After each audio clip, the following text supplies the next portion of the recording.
आज भी फिल्मी स्टारों को ही चुनता है, खासतौर से तमिलनाडु में जहां एक लंबा इतिहास है, जैसे राजकुमार, एम करुणानिधि, एमजीआर, जयललिता। आंध्र प्रदेश में एनटी रामाराव, अभी हाल ही में पवन कल्याण उप मुख्यमंत्री हैं। दक्षिण में राजनीति करते हैं, लेकिन ऐसा नहीं है कि सभी सफल होते हैं। जैसे कमल हासन, रजनीकांत सफल ना हो सके। अब उसी कड़ी में दक्षिण की राजनीति करने आ रहे हैं विजय थलापति। लेकिन राजनीति इतनी आसान नहीं है और अब दूसरी पार्टियां निशाना बना रही हैं। उसी कड़ी में विजय की फिल्म जन नायकन को लेकर विवाद खड़ा हो गया है और इसकी रिलीज को लेकर केंद्र सरकार और विजय में ठन गई है और कहा जा रहा है कि क्या केंद्र सरकार को तमिलनाडु की आवाज से डर लग रहा है। इसी को लेकर विजय थलापति के समर्थन में कांग्रेस खड़ी हुई है और विपक्ष के नेता राहुल गांधी ने सीधे सीधे केंद्र सरकार पर आरोप लगाया है। सूचना और प्रसारण मंत्रालय की कोशिशें जन नायकन को रोकने की है। ये सिर्फ एक फिल्म पर हमला नहीं है, ये तमिल संस्कृति पर सीधा हमला है। मिस्टर मोदी, आप तमिल लोगों की आवाज को कभी दबा नहीं पाएंगे। तो इससे आप समझ सकते हैं कि कैसे एक फिल्म को लेकर तलवार खिंच गई है। जानकार कह रहे हैं कि राहुल गांधी का ये बयान ऐसे समय पर आया है, ऐसे वक्त पर आया है जब जन नायकन के निर्माता केवीएन प्रोडक्शंस सुप्रीम कोर्ट में मद्रास हाई कोर्ट के अंतरिम आदेश को चुनौती देने की तैयारी कर चुके हैं।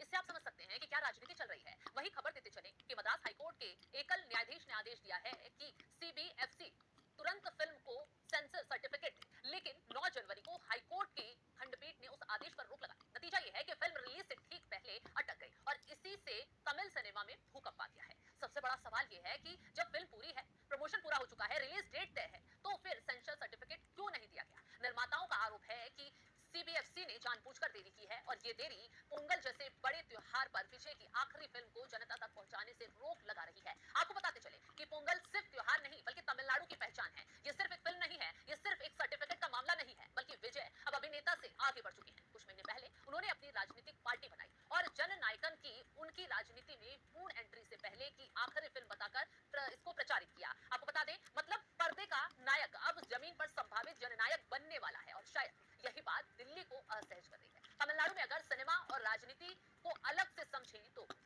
एमजी रामचंद्रन, करुणानिधि, जयललिता, विजय। इससे आप समझ सकते हैं कि तमिल राजनीति में फिल्मी अभिनेताओं की क्या हैसियत है। तो सवाल उठता है कि क्या ये सेंसर का मामला है या सत्ता का डर। राहुल गांधी ने इसे तमिल संस्कृति